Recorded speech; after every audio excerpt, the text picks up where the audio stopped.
Hey, are you here? Yes, you're here, and we are glad. So now we're about to introduce you to guitarist, singer, songwriter, record producer Ira Ingber. Ira's been hard at it since he wrote his first song at age 15. Since then, he's worked with everyone from Bob Dylan, Bonnie Raitt and Captain Beefheart, and he's going to cover a lot of ground with your host today, Paul E. Leslie. Real quick, help! Yes, help the Paul Leslie Hour. We depend on our audience to keep us going. Visit www.thepaulleslie.com/support. And we now present an interview with an endlessly creative musician, Ira Ingber. Take it away, guys. We are joined by a gifted artist. Ira Ingber is a very inventive musician and recording artist, multi-instrumentalist, producer, songwriter, session musician. He's been recording since he was 15 years old. He's worked with a great number of artists. Some of my personal favorites: J.D. Souther, Dyke Parks, Rita Coolidge, Bob Dylan. Songs he's composed have been recorded by the likes of Bonnie Raitt, Joe Cocker, Captain Beefheart, Sammy Hagar, Canned Heat, a lot of great artists. And also he's made some really wonderful recordings himself. So it's a real honor to welcome to the show Ira Ingber. Honor to be here, Paul. Thank you. Thank you. So tell me, how's it going? In the global sense or in the personal sense? In the personal sense. What's new in the world of Ira Ingber? This past Sunday, my band, we have a band we're called Jackie O, which I hope we can talk about a little bit, played for the first time since last July. We played last July in the backyard. This band is comprised of two former members of Oingo Boingo, Steve Bartek and John Avila. And then David Raven is the drummer, and David, his credit list is longer than 10 arms put together. And we hadn't played since, but we played this last Sunday, and it was just amazing. We've all been vaccinated, and we decided that we're going to do some filming and recording and filming because we are about to jump into a new adventure with it. And just the idea of playing together, the experience, because as you've probably seen, as most everyone has seen, we've seen videos of people playing in squares, and all those videos of people playing that sounds like they're playing together, they're really not. They are files sent from one to another, and although the final result has the it has the verisimilitude of music, in fact, it's not, because the being together, the nonverbal communication that musicians have with one another when they're performing, when they're recording, when they're just being together, it's beyond the secret sauce. It is the vital component. And when you remove that, which all of us are aware of over this past year and change, music sounds very similar to music music that was composed layered. It can sound similar, but in fact, this essential component is gone. Mm-hmm. And having it back this last Sunday was heavenly. There's just no words to describe it. And all those little things where you look at somebody, just raise a shoulder or something, and something happens. You can't do that in this other mode. So I'm looking forward to more of that, and I think we all are. I think the one thing that all of us, I call us lifers, because it's been my whole life, everything stopped. Unlike anything we've ever experienced, and no one really knew quite what to do with it. So you hear stories of a lot of people writing a lot and recording a lot, and I've been very busy here in my studio. I've been mixing and mastering and writing and all that stuff. taking advantage of all these hours, of not having to get into my car. I drove 600 miles in my car last year. Hmm. I mean, and I'm in LA, so that's really an anomaly. At the beginning, when I was introducing you, I was talking about all the things that you do in the world of music, from composing to playing on other people's albums, creating your own albums, performing, all these different things. What would you say is at the heart of what you do? Um, well, that's a really good question. At the heart of it, um, I have a quote here somewhere around here. Simon Rodia, the man who created the Watts Towers, very famous art. They would call it an installation now. He did it in the late 40s and 50s, I think. It's very broken English, but his line was his quote is, "You got to do something in the world they never got him before." That's his line. So I Well think put. I like to live by that one. Um, I grew up at a time when being original was not just essential. If you didn't have an original interpretation of what it is you were trying to do, then you really didn't stand a chance of getting any traction.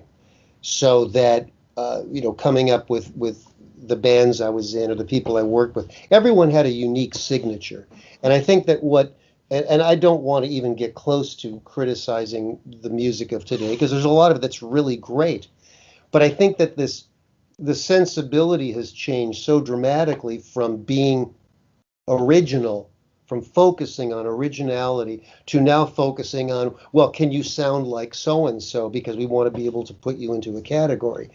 Um,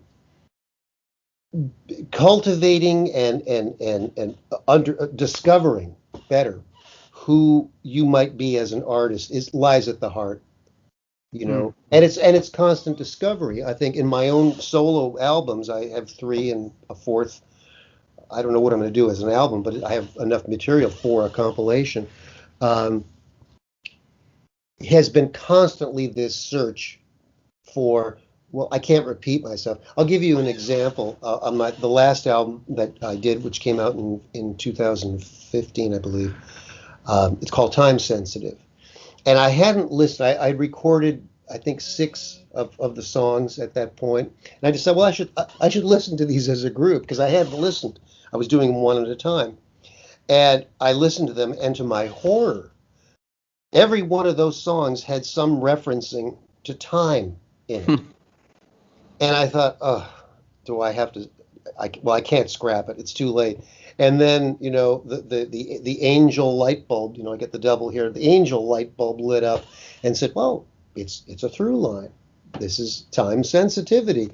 And so I was able to save myself to a degree. Um,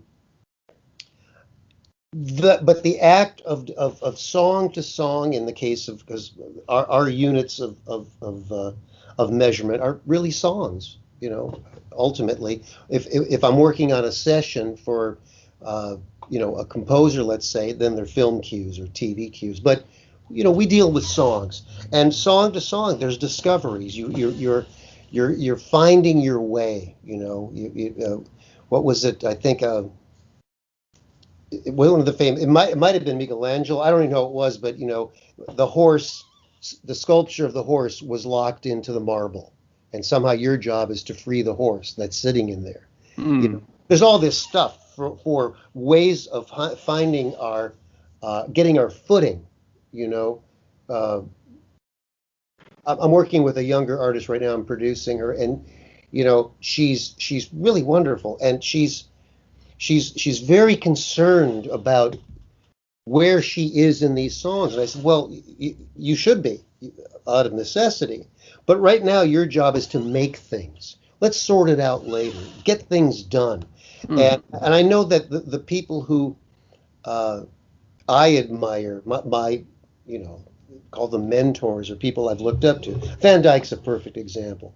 Van Dyke just cranks stuff out, and I've held him to this before when he is somewhat down on things. He said to me, his best work lies ahead, still ahead. And when he was down about something, I said, Van Dyke, you told me your best work is still yet to be made. And that's an important thing to consider for someone who's in his later 70s. And I believe it. I think that there's, look at the people who over the famous people. I mean, Bob Dylan's a perfect example. Picasso, all those people. It was not about what they did. It's about what they're doing and what they're hopefully going to do. Looking back at things is difficult. It's difficult for me because, you think about, oh God, I could have done that so much better, and you start second guessing. It's done. It's a document, and it's been taken care of. Let's get into discovery now. Well, you were mentioning these people that you would call your mentors. Tell us about the people who not only mentored you, but you would say has made the biggest influence on your work. Well, there certainly, in the beginnings, I have my brother Ira Ingber he got me my first guitar. My parents, in their infinite wisdom, decided that one guitar player was enough for the house. So he was already playing. He was on tour, and he brought back a guitar for me, and it was a little Gibson Melody Maker, lowest of the low of the Gibson line. And what he told me at the time, and it was completely lost on me, the guitar had belonged to Dale Hawkins. Dale Hawkins was the man who wrote Susie Q, among other songs. And Susie Q had a guy named James Burton playing guitar on it. I think he was 16 when he played Susie Q, the great James Burton. All lost on me.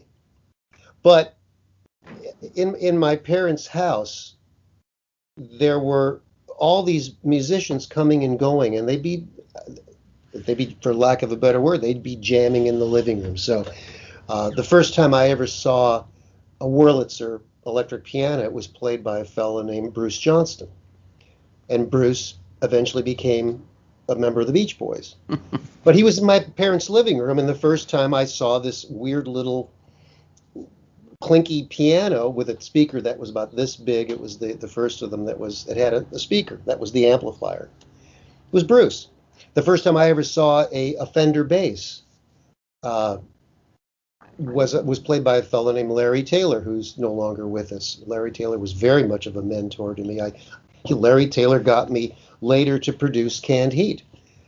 After all of those years, I was the little kid, and then later, in the early 90s, Larry got me to produce Canned Heat. So these were stages of this mentorship. Don Peake was at in the house, my parents' house, became a Wrecking Crew guy. No, the chord goes like this, Don said. No, play it this way. And it wasn't like lessons. It was just watching them. I was very curious. I really much preferred to play baseball. But it was unavoidable in the house because I'd come in and these guys are playing music and they're playing, they're playing, how did Freddie King play that? No, he played it this way, and they play the records over and over again, which is what we did. We played records to figure out the code. We were looking for the code, and that was foundational, and it was pure luck, absolute luck. Maybe some people. From an astrology point of view, it was destined. But where I was living, when I was living, I was smack dab in the middle of the hurricane. I went to Fairfax High School, and Fairfax was right in the middle of the pop explosion. That we didn't know. I mean, we were aware the Sunset Strip thing was going on, which was just, it was 2 miles from my house. I can walk there.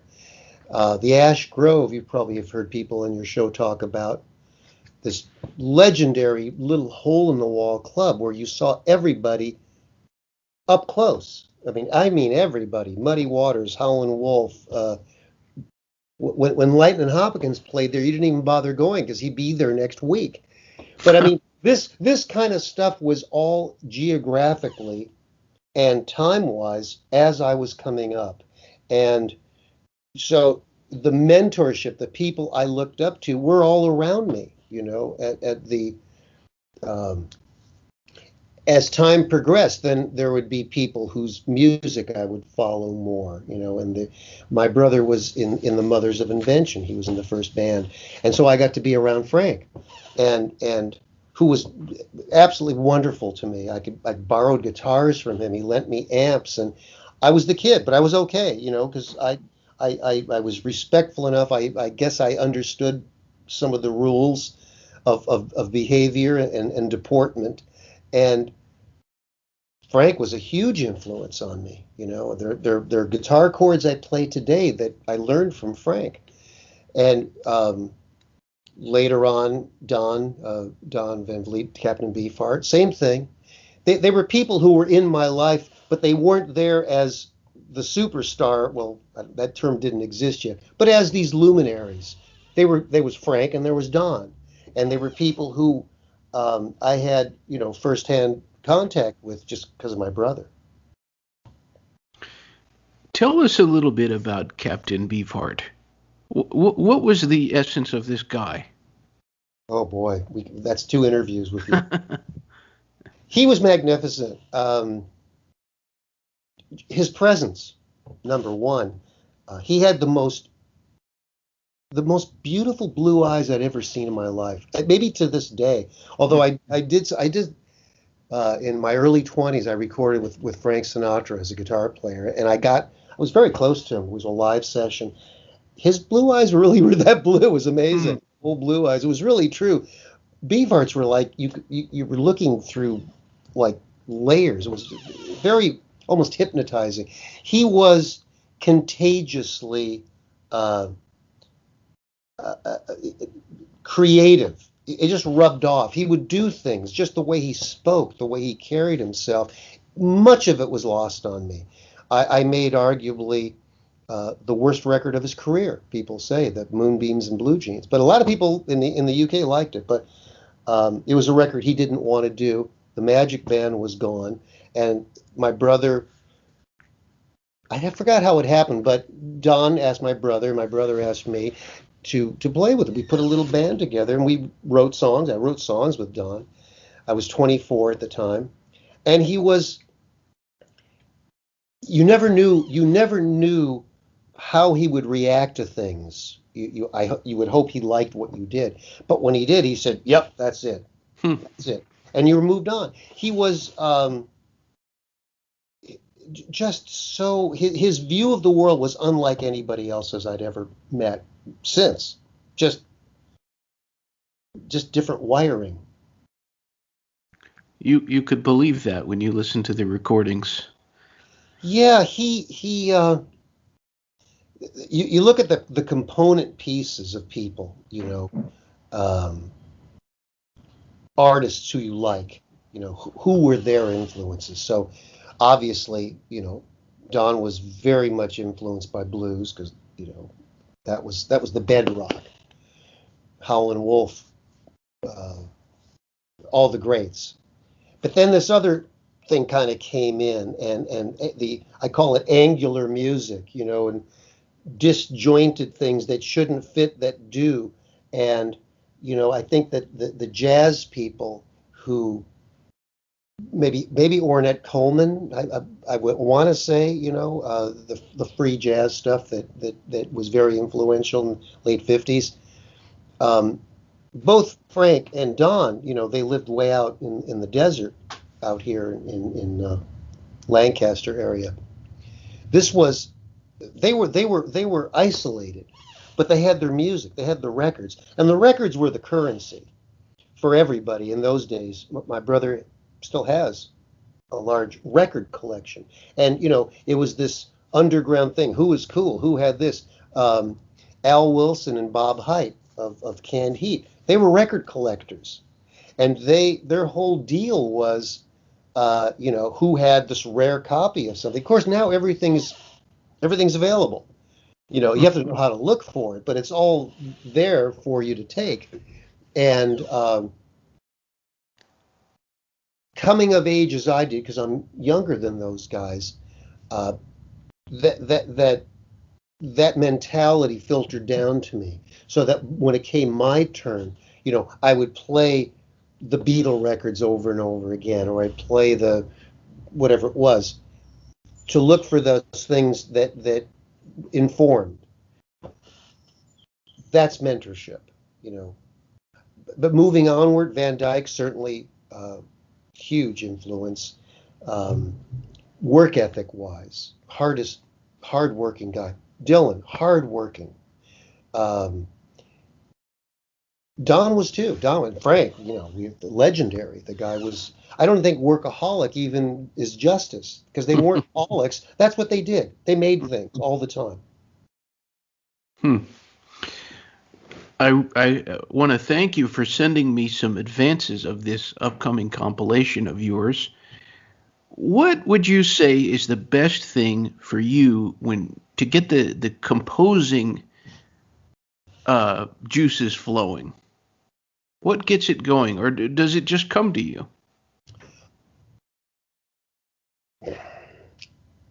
I have a yellow. Well, it's now it's pink. I like Post-its that are bright color. I've got currently I'm working with this color Post-it. I like this. Hmm. Ink looks good on this, and I write with this very old Schaefer fountain pen because it feels important and it smells great. Uh, Sometimes words come to me. Sometimes I'll hear a rhythm and I'll write that down. Um, it comes different ways. I think the key is, I used to walk to the gym from here, 15-minute walk down to my gym. And walking to the gym, things would just kind of hit my head. Most people are listening to headphones, music, and it's the last thing I want to do. I don't want it. I want to get away from it. But Hmm. stuff is still coming in, and I feel when I'm tuned in. Like so I'm working on a song, let's say, and I'm walking to the gym. A lyric line will happen, and I don't have my post-it, so I'll write with ink on my hand and hope that I don't wash it off, you know, at the gym, or I'll call my phone and you know dictate it. Um, it comes in different ways. It sometimes it's getting a new instrument, you know. Sometimes um, it's hearing something. It's hearing the way the wind. There's a big couple palm trees in the back. Hearing the way the wind comes through the palm tree will signal something. I can't even predict where they come from. I know that many people, writers especially, where do you get your ideas from? If I knew, I would go get more. I don't wait for inspiration. That I did learn a while back because it's not reliable. It disappoints. I think that when you work and establish a pattern of this, inspiration is just kind of that's a side product of it because then it fuels, then it builds on itself, and you do something and then you get inspired to do more. But waiting for it to summon you to work, that I think that's kind of a Hollywood version of watching, the old movies where the writer's got the typewriter and he's got the scotch and the cigarette, the ashtray's filled up and there's crumpled manuscript paper and you know it's kind of boring to watch. I know that anytime I see scenes in a movie, especially of like people in a studio, like and these were I thought good movies. The Bohemian Rhapsody movie was a good movie, you know. But watching them in the studio, it doesn't work that way. And I don't know how much you've been in studios, but it it's like watching paint dry a lot of the time. It's true. It's slow. Watching a movie being made is absolute boredom. And then there's those moments where it's like combat. You know, I scored a documentary some years ago. It was wonderful. Man, he was a fighter pilot, and I'm fascinated by World War II airplanes, partially because of the sound of them, the way they look, despite the fact that they're killing machines. But I got to be friends with the pilot, and he's since passed. And I would kind of be like a groupie. Well, what was it like? And he said, well, for the most part, it was it was heavenly. He's flying this wonderful machine. He was flying P-38s, and he got to fly. He had his own Lamborghini. He said it was wonderful. But then there's the 2 or 3 or 5 minutes of sheer terror. But other than that, but I mean, not to equate terror in a recording studio with being in combat, but things don't happen quickly. It's slow. It's laborious. And I think that when I work by myself on these recordings that you're referencing, it's tough because I like working in collaboration. I like the interaction. When someone points out something to me that's right before my nose, I can't see it. It's a gift. I've learned very successfully. It was just around the time I made the first record, which was, I think it came out in 2006. Working for other people as a producer, I could be somewhat dispassionate about what is coming through the speakers. And so a vocal, if I'm listening and working on a vocal, either, yeah, that's good, yeah, no, fix that line, etc.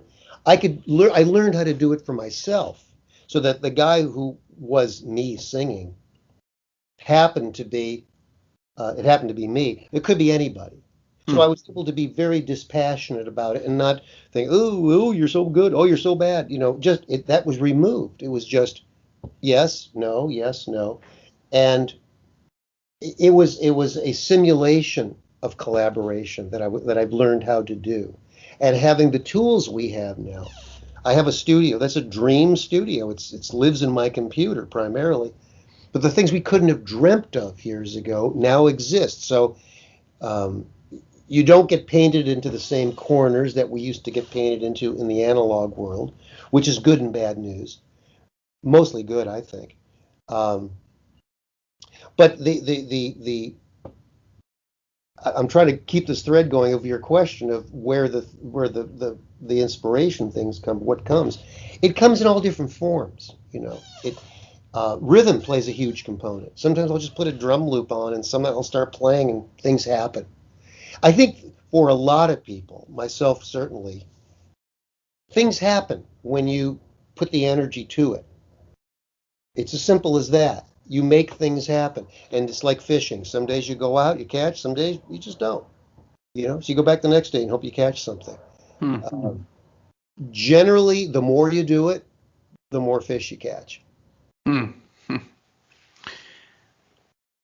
I know you may not be able to tell us too much about this, but maybe you can tell us something. I understand you encountered Bob Dylan again?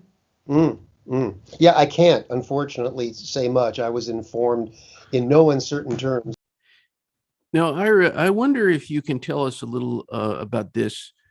There is a video from a musician named Tim Pierce, and that's on YouTube, and it's gotten quite a bit of traction and interest from people. It was posted on the Expected Rain website, and I'm wondering, can you shed any light on that? It certainly stirred up a lot of controversy. I think it came out in March of this year, or whenever it was. I'm not sure when it was. The extent of detail in that video was pretty astonishing to me, because the overriding principle that is handed down within the world of Bob Dylan is that Bob doesn't like it when people talk about sessions. And over the years, people who have, from my perspective, haven't gone back to work with him again. Now, the work I did with him in the 80s on Empire Burlesque, and then again on Knocked Out Loaded, there were a number of books written. The Bob Dylan Encyclopedia came out. I got put into that. Clinton Halen famously did his book, Behind the Shades. But times were different then. And because obviously there was no internet, there wasn't the accessibility to the amount of gossip, real information, false information, just chatter. It didn't exist. So whatever happened in the 80s and probably in through the 90s, pre-internet, is very different now. So Tim's video, which was very surprising to me, considering Tim's credits and Tim's background. He's an extraordinary guitar player. I know him a little bit as an acquaintance. I know friends who are closer to him. And he's worked with everyone. I mean, Springsteen, and go down the list.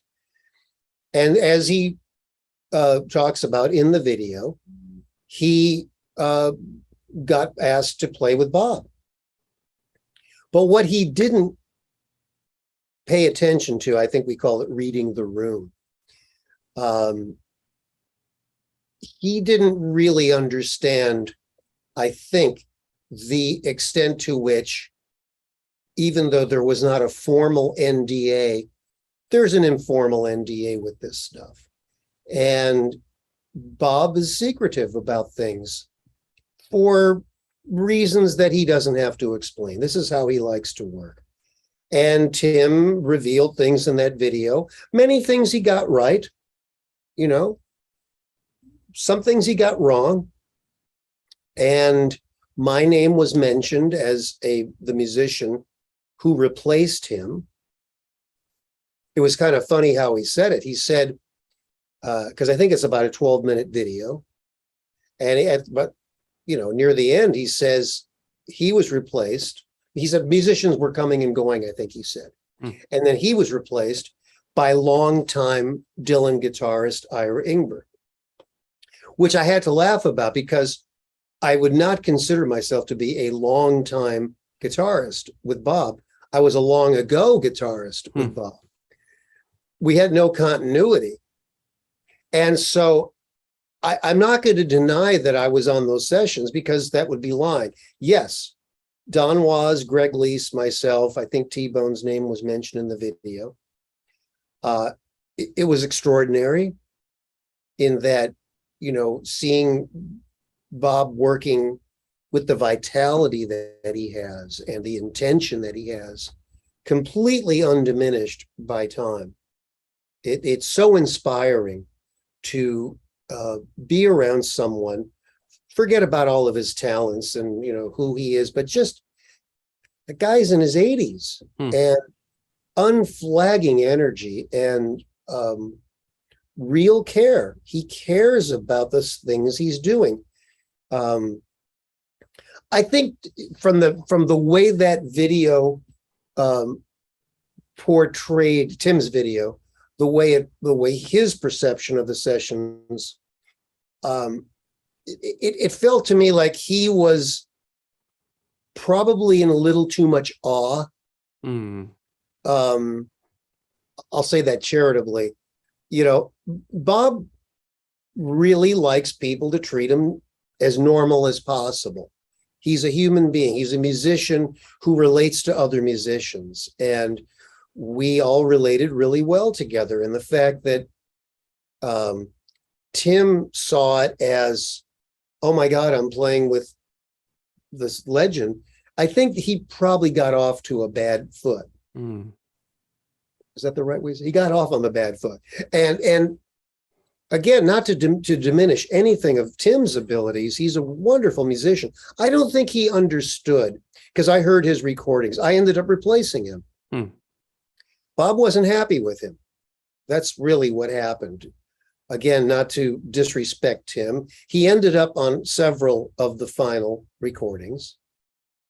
And I ended up, I didn't replace him as much as they were just re-recorded. Right. With now I was the last guy in.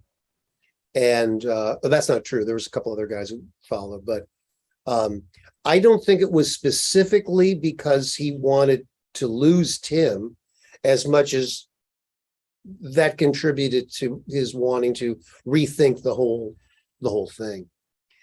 So I ended up on the lion's share of it. Tim is on the earlier recordings that survived of that group. And again, I don't think he understood the fact that, and this was a something of a revelation to me. Bob is the most in the moment person I've ever met in my life. It's only about right now.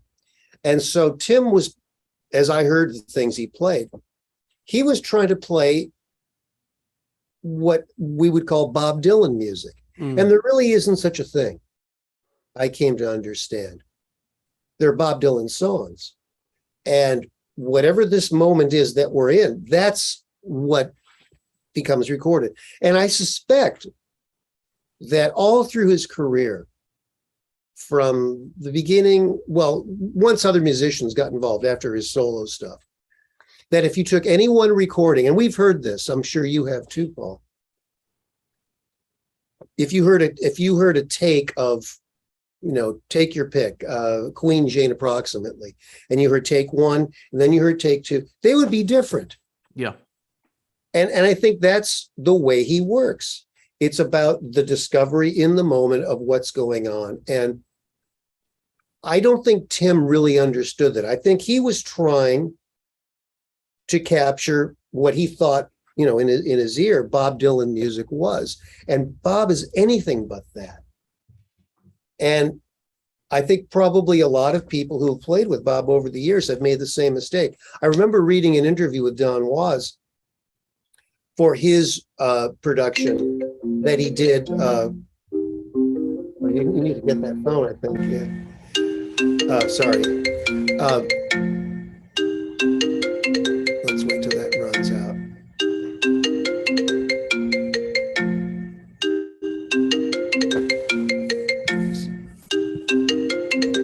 Sorry, Paul. No worries.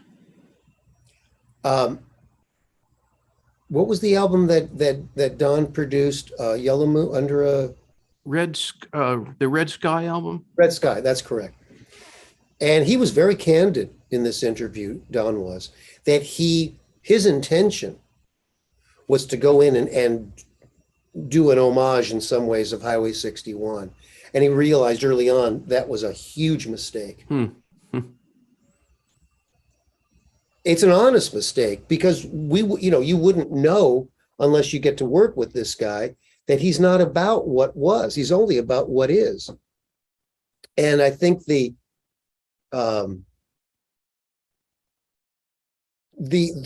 difficulty in us I'm a fan of Bob's, from the beginning, in accepting the fact that those things that we heard all of our lives, those recordings, and we tend to think of them as being, this is his statement etched in stone, and it's anything but that. It's the moment that was caught then. And I think that bears out by, the live shows, and sometimes he just goes off the cliff with these songs, and people, what song did we just hear? We've heard that over the years too. So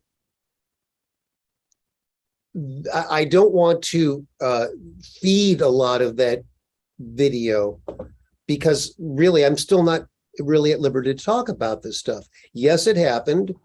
Those names were correct. He was correct in that, Tim was. It was a just extraordinary experience for me to be back with Bob. I hadn't been back with him in over 30 some odd years, and we got along great, and I don't think he's ever sounded better in terms of, he doesn't sound like a 24-year-old guy now. He sounds like an older guy. And I don't know if you've heard this latest recording that came out. Well, I think you mentioned you did, the Blown in the Wind. I think it's great. He's not who he was. It really helps to further solidify my take on him. He's about who he is. He's not about who he was. And it's hard for musicians, especially, put into that environment. And we were recording the old song, re-recording the old songs. How do you not try to get some thematic material or key lines from those old songs and bring it into the new ones. Well, we would do it very judiciously. I did, on any given song. If there was something that was really memorable, or I don't want to use the word hook, but if there was anything that was relevant as a signature, I would try to intimate it, but not be slavish about it, not say this is how it went, And I think Tim probably did more of that. He played it as it was, and that was his undoing. Interesting stuff. That's my guess. Let me just encapsulate. There was a 34-year gap. Yeah. No contact with Bob whatsoever. We did the albums in the 80s, Knocked Out Loaded, Empire Burlesque and Knocked Out Loaded, which by many measurements were the low point of his career. And like Beefheart, those albums have gotten something of a resurgence. Brownsville Girl is one of the songs. I guess it's considered one of his greats at this point. We were there at the inception of it. So a lot of time spent with him back then. 84 was the first group of sessions. Then there was a break, and then I came back. The original band that I put together was gone because Bob's always changing. The operating manual for Bob, which I was informed of early on, was you never know with Bob. That's just the mantra, and it serves you well when you understand it. So there was a 86. I came back, and that was with Al Cooper and somebody else who had been with him a while back, and large group, kind of chaotic, and that was it. That was it. And then about a year and a half ago, a woman who works for him is an old friend of mine, and we were always in contact. And I get a text saying that Bob wanted to do this, and like, wow, I hadn't heard from him in all these years. And then we started a communication, but through the intermediary. He would send her, she would text me, and go back. So I never had direct with him until October of last year. And we had a phone conversation, and we talked for about 45 minutes. It was unbelievable. It was like no time had passed. It was like we plugged right in, and very, very free, almost free association, very widespread subjects that we were talking about. I had told him way back in the day that I found out we were related through marriage. Huh. And I didn't know. It was so convoluted that I couldn't even tell him what it was, because I mentioned some names and he didn't know. But I finally figured out who it was. And so we talked about that a little bit. But I got a sense in that conversation with him that he really wasn't interested that much of what was, because maybe it was painful, maybe it was boring, maybe it was so long ago. I don't really know, but I didn't pursue it that much. But it's funny that we are related distantly through marriage.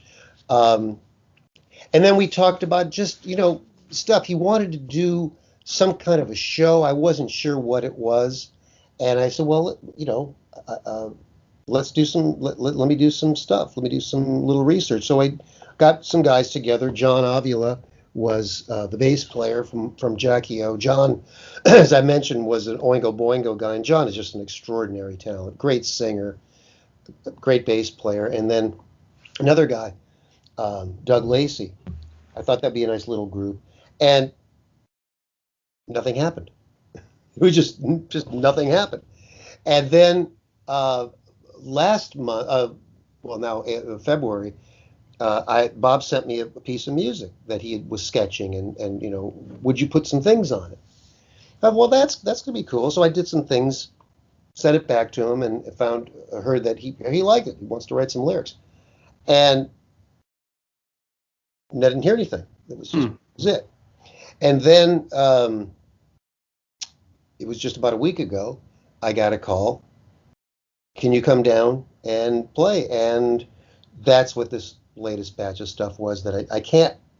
The world will hear about it. Sure. It will not be a secret for a long time. It was extraordinary. I can say that it was. He's in amazing shape. You know, you hear these stories. His voice is shot. His voice is different. Mm-hmm. I was just blown away by his energy, his focus, his commitment to making things right. And you know, I'm going to have to write a book because the one-liners are just phenomenal. But he said at one point when we were playing that, you know, there was too much playing going, too much music, and he said every note is important. Now that sounds like a pretty understated way, but he was saying, well, you know, Mozart and Bach and everybody else, he said they didn't just put notes in. Everything was for a reason. They didn't just play. And of course we all know that. You know, that wasn't news to us. But in the context, it was okay. I'm playing too much. He's telling me, or he's telling this guy. What can I do to dial it back? So we all went. We brought it way back, and suddenly this thing was revealed. You know, the shape of this thing was revealed, and it's very intimate. It's I think it's extraordinary stuff, and I maybe we have to meet again, Paul, to talk about what it was, because it was really so gratifying, and playing again. We were playing. Everybody was vaccinated, so we were playing together. You know, and couldn't have come at a better time. You know, because as I said, Jackie O played last Sunday. Now, then over this last week, I've been playing with musicians again. It's heavenly. So the thing with Bob was I think they're working on it as we speak. He's restless. When I was working on my second, the last record, Time Sensitive, I brought in a guy who I met at the gym. A younger black guy who does rap and hip hop stuff, and we just hit it off. And his name is Sum, S-U-M, and just an extraordinary guy. And we ended up writing a song together. And he's quite a bit younger than I am, and he's very, very curious. He hasn't heard most of the people I played with. As a matter of fact, he never even heard Robert Johnson. I had to turn him on to Robert Johnson, and his head exploded. He said, "What?" You know. I said, yeah, now listen to this guy. Here's J.B. Lenore. What? So I felt like, you know, I was really doing him a service, not because of his heritage of being a black guy, but, you know, here's talk about context. These are the building blocks of what we do that eventually filtered down to him. But anyway, he looked at me one day. He was working here in the room with me, and he said, you're restless. And I said, you know, that's one of the nicest things anybody ever said to me. Many of my peers have got both feet up on the desk, you know, kind of looking at their retirement annuities. I don't think it's possible for a musician to retire unless, you know, God forbid you have a physical impairment, or you just want to hang it up. You know, famously, when Sinatra kept retiring, he kept retiring. He'd retire and then he's out again. I hear this about Clapton too. He's never going to play again. Then he plays again. Right. So, you know, I mean, what is it? What it is about the thing that you can't stop doing. You know, Bob is a perfect example. He makes music. That's what he does. And, you know, McCartney, I'm so much in awe of what this latest McCartney record that just came out. He lost me a long time ago. You know, of course, the Beatles were everything. And, you know, over the years, McCartney, who cares? But this last record, I was so impressed with his dedication to what he's doing. He doesn't have to work, but he has to work. He has to work. And maybe it's ego driven, and maybe it's proving that he's still, whatever. I don't care what his reasons are. The fact is, he shows up and cares. He cares a lot. And I suspect Neil Young's the same way. And I expect that, who's ever left? The Stones, probably. I mean, I think, probably Mick and Keith, as much as they're an old, married couple arguing, they still care. They show up. They do it. And is it money? Maybe, they're down to their last, $3 billion. So they get, but you know what I mean? It's like there's something underlying it that Right. fuels all of these people. And if Frank was still alive today, and if Don was still alive today, it would be the same thing. Now, Don, of course, famously became a painter. He was always a painter, but he'd be painting, And I think that the restlessness is important. Van Dyke has it in spades. When he's in here, he was happy when I got the studio. He paces all through this room. Stop moving for a second, and when we work with Brian Wilson, Brian, very restless, very consumed with how do I get this thing out, Bob, the same thing with, you could just see this energy that is looking for a way out. And they all share that. Just to go back to Van Dyke, we did, it's now 7 years ago, Songs Cycled, his album, which was kind of a bookend. Song Cycle being 68's, the big, his opus of the time, which is still cited as one of the greats. And being involved with that project was really, really exciting because all these people were coming in, people that he'd worked with over the years, and he wrote amazing stuff. The emotion of being around really greatness. There's no other word for it. It's greatness. He's a great man. I love him to death. He's a complete lunatic. He knows I know that. And he brings out the best in me oftentimes. I finally figured out how to record for Van Dyke, though, as a guitar player. So this is a quick aside. So, I mean, oftentimes he used, everybody's played, Raitt Cooder's played, Grant Geiston famously a lot, and Grant, phenomenal guitar player. And so in the early years of my working with him, we'd be together and he'd try this. And you go down an alley and it's a dead end. We go, okay, let's try that. And, he just wants to just try things, in real time. And I'm the marionette. I mean, yes, I'm the puppet. He's the marionette operator. And it got to be really tough.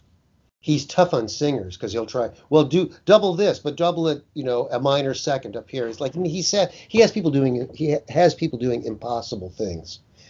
So I finally figured out about maybe a little longer, years ago, the only way I can record for him is to send him away, let me do stuff on my own, and look at his score. Now he writes what I call tall, which means he writes, well, he doesn't write anymore longhand, but he does it in the computer. But the piccolo and other, the woodwinds are up here, and then down go here, and there's strings and brass, and you can follow it as a very long score.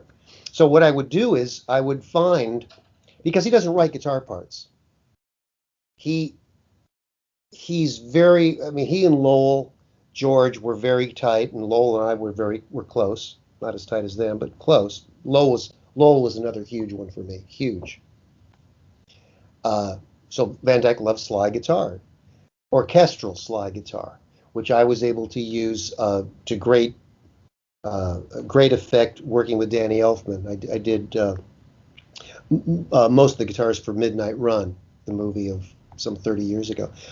Orchestral slide, So with Van Dyke, I would do these things, and I would find, okay, I'm going to follow the clarinet line for a while and see how far I can get. Okay, it ended. What's the cello doing? I'll pick up on that, and something comes together as a part. So he comes back and listens. Oh, that's great. That's it. Now it took me a long time to do it, but at least I got something coherent. And he produced Gabby Moreno. I don't know if you know who she is. This beautiful record that came out last year. I hope it's not a COVID casualty because it's a wonderful record. It's called Spanglish. And Gabby's from Guatemala. Nicaragua? No, Guatemala. Wonderful singer. She sang on Song Cycle, and has a international career.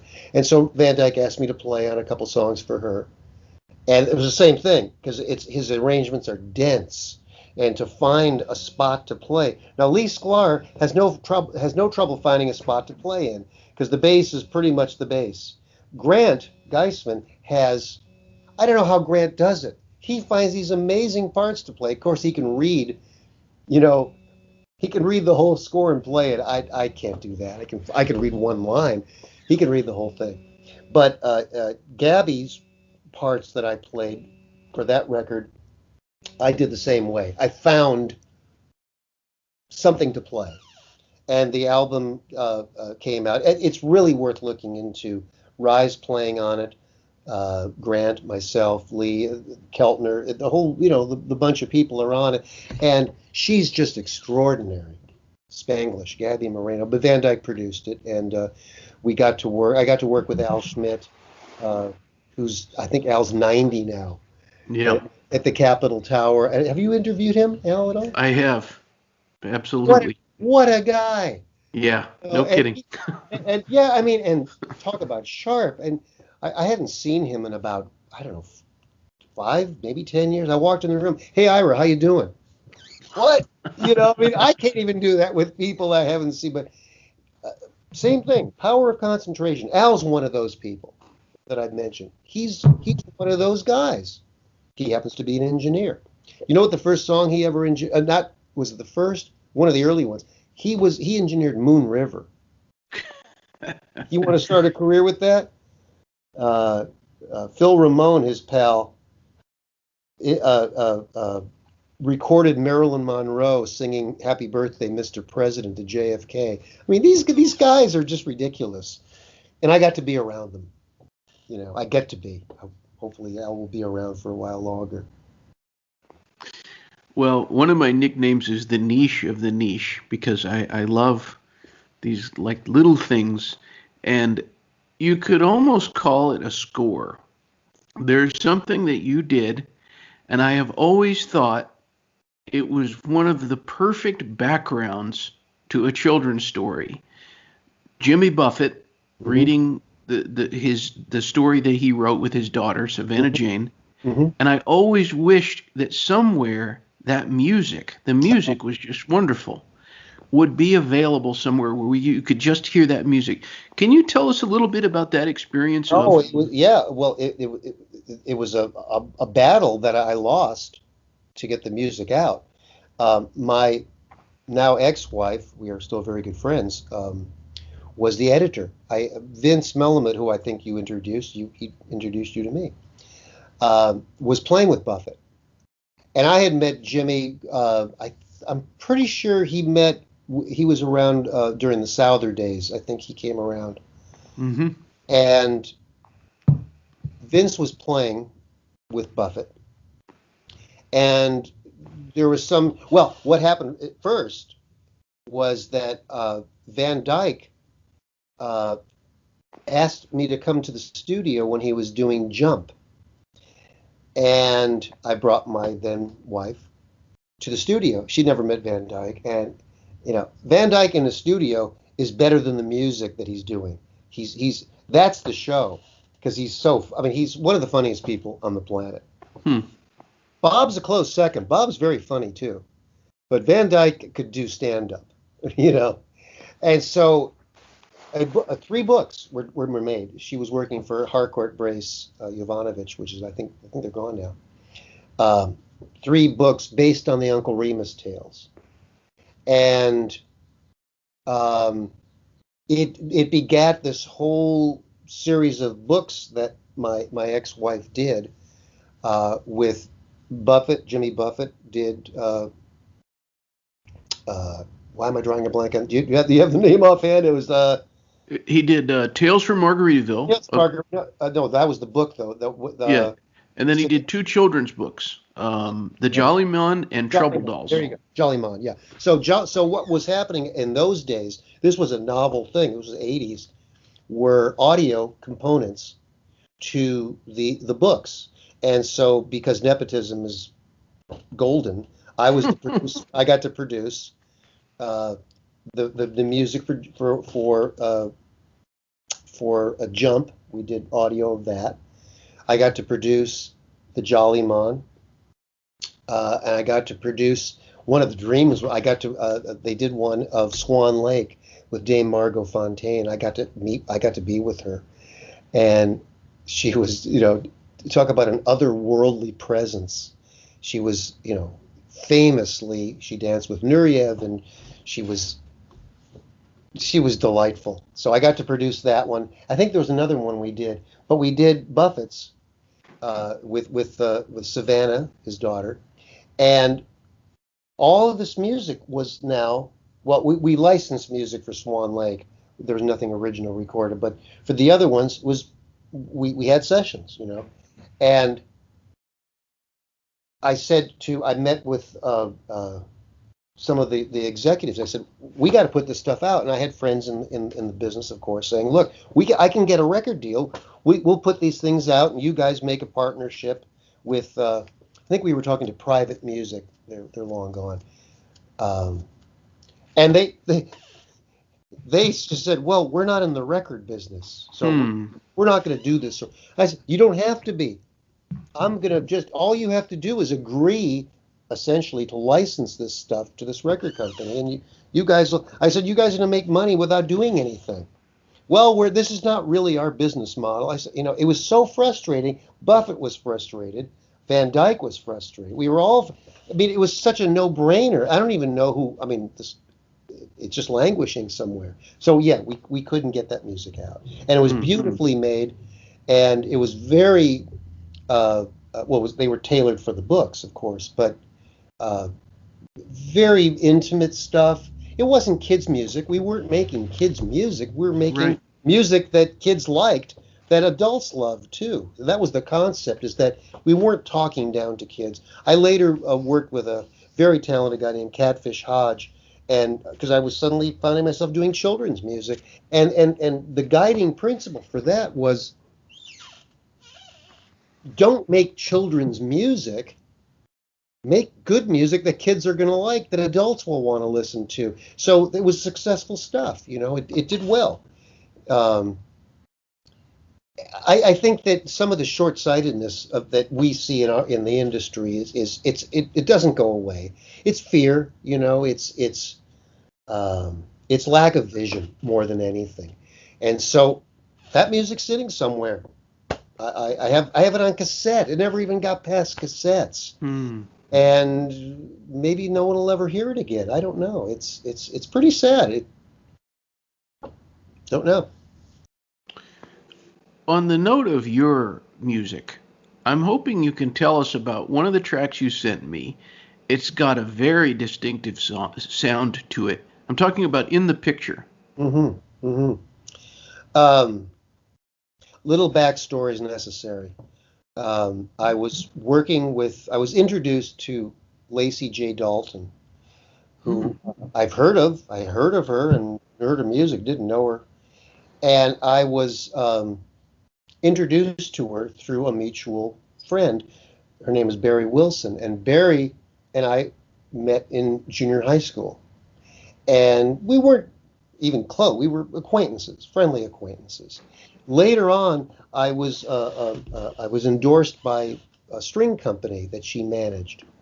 And one day I was calling in to put a string order, guitar strings, and she said, are you the same Ira Ingber? Yes.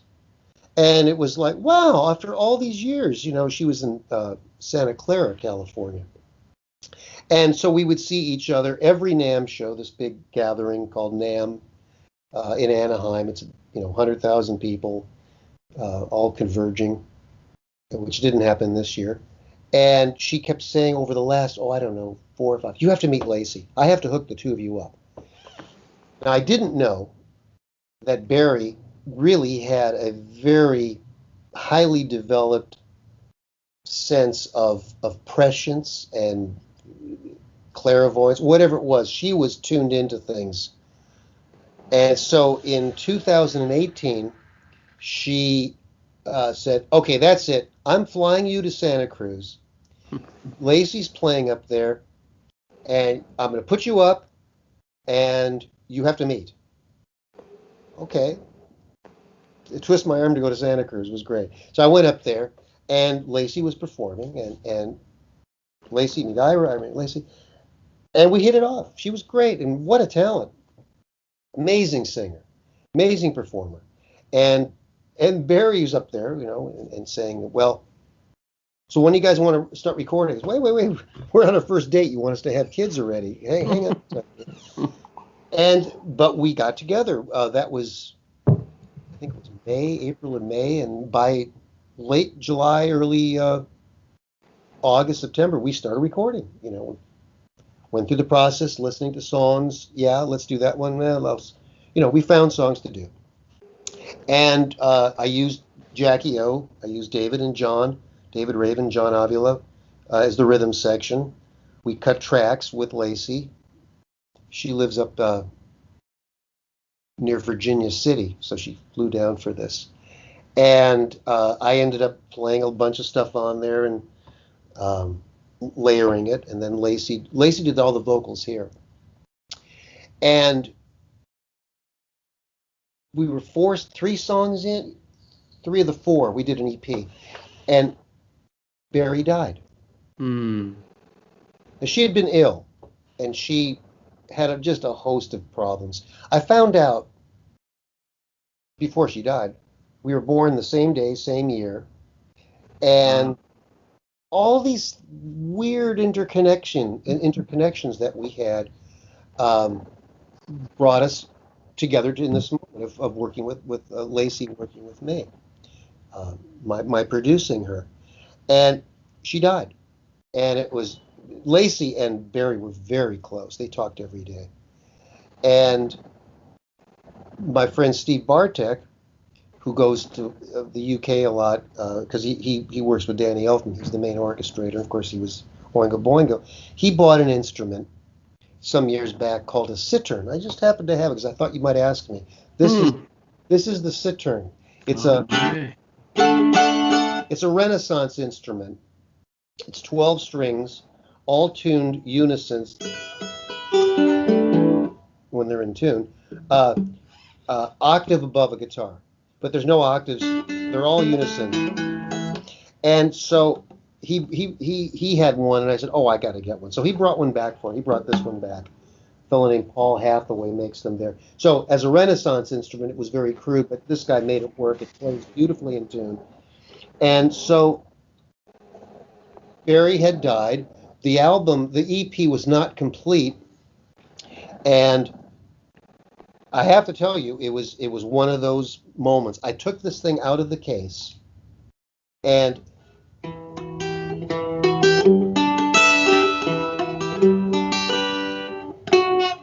can't play it now.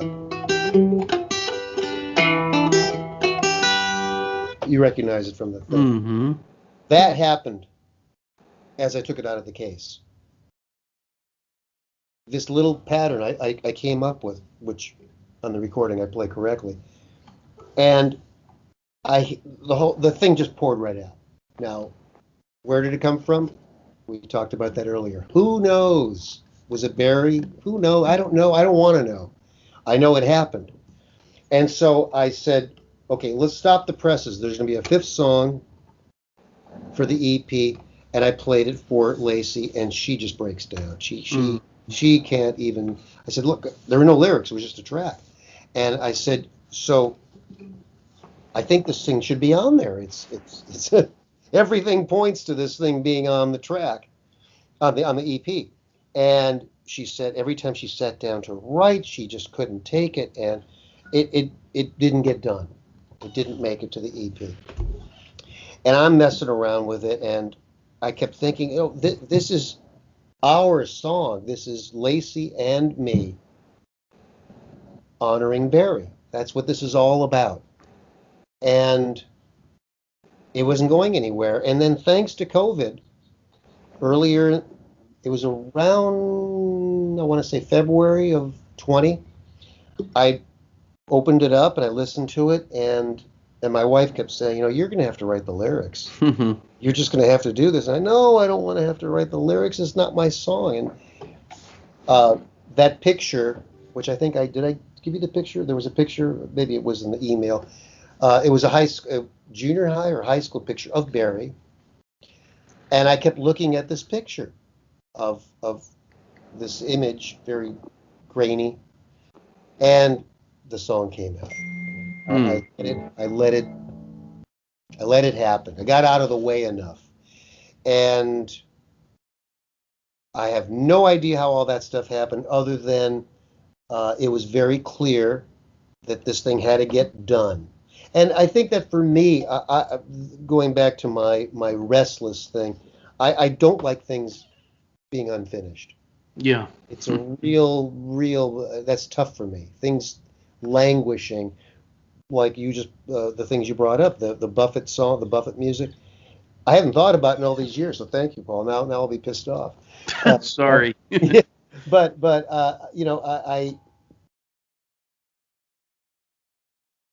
this particular song in the picture was really nagging at me, and I knew that Lacey would not write it, even now that she's able to. So I did it, and I sent it to her, and she called me, and said, I'm crying again. Hmm. No, I can't even play the whole thing. And so it's done, and it became part of the package of whatever the next collection is going to be. Very different than everything else I did, because it wasn't intended to be mine, but it became mine uh, through this very contorted timeline here that allowed. I had to get you. You hear artists say this all the time. I had to get out of the way to let Hmm. this thing come through. Everybody says that, and there's real truth to that. Um, I had to get out of the way of thinking Lacey was going to do it. That was my getting out of the way. I was hoping she would. I didn't want it to not get done. But on the other hand, once I started writing it, it was easy. It was a piece of cake. Well, it was a piece. It was two pieces of cake. But this instrument, the citern, was the handmaiden to it. Because if I'd picked up a regular guitar, they say that, well, this guitar has a lot of music in it, or that one has, and you hear people say this about, various instruments. Well, this one has this thing going for it. And I don't, I have I guess it's a modest collection. I have 15 or 20 guitars. Some guys have hundreds, and they all kind of do their thing. But if I picked up any of those other guitars, this would not have happened. And this thing's very difficult to play, very difficult to record, because when you play it up here,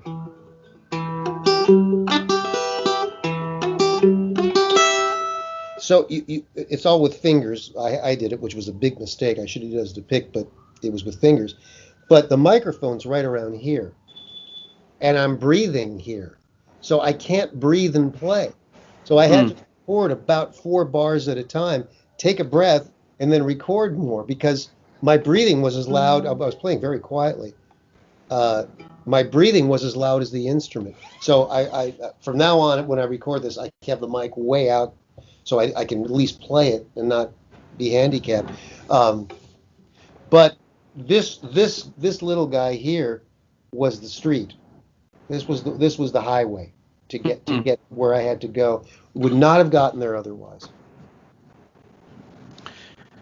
Anybody who wants more information, or if they want to stay apprised of when that recording is going to be out there, they can go to iraingber.com. That's INGBER, iraingber.com. And I always like to end the show. I just give the guest the stage. We have people who listen in all over the world. What would you say to anybody who's tuned in with us? Wow. Be kind to yourself. There's a lot of healing to be done right now. And I think a lot of it's on a personal level. We've all been through a tremendous trial, and we're not done. And you're in Atlanta, Paul, correct? Right. And you guys, all the political upheaval going on there. But I see there's so much need for healing. There's always need for healing. But it starts with yourself. And I think that we've had this year and a half now coming up of, I call it almost like a funhouse mirror. Everything's distorted. We're looking for clarity. We're looking for, people, well, when are we going to get back to, I don't think we're going to get back to anything. It's going to be different. We're going to get back to different. And I think it starts with being gentle with yourself. It means, and then by extension, the people you care about, to show love, and the fact that we've been hearing this since day one of the human race. But love, it is love, okay? Let's just establish that and accept that that's the way it runs. There's a great Beefheart song. It was on Clear Spot. I forgot the song, but the one of the lyric lines was, "It's running on love." They're running on love. He's talking. Is it Big Eyed Beans? One of the great songs on that album. But that's what it is. Being gentle, being kind, show love, and then we can heal. And I think music has proven over and over again. It's demonstrated the ability to be a vehicle of healing. Sometimes not the healing you want. Sometimes it's, it can really jar things up. But sometimes it's what's needed.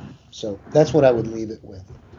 The Paul Leslie Hour is made Ira, possible. Thank you so much for people spending like you, time with us. Listeners, pleasure, viewers, please go to thepaulleslie.com/support, and you'll know what to do when you're there. Thank you. Thank you, everyone who contributes. Performance of The Entertainer intro song by John Primorano. And of course, this is your announcer speaking. See you next time on the Paul Leslie Hour.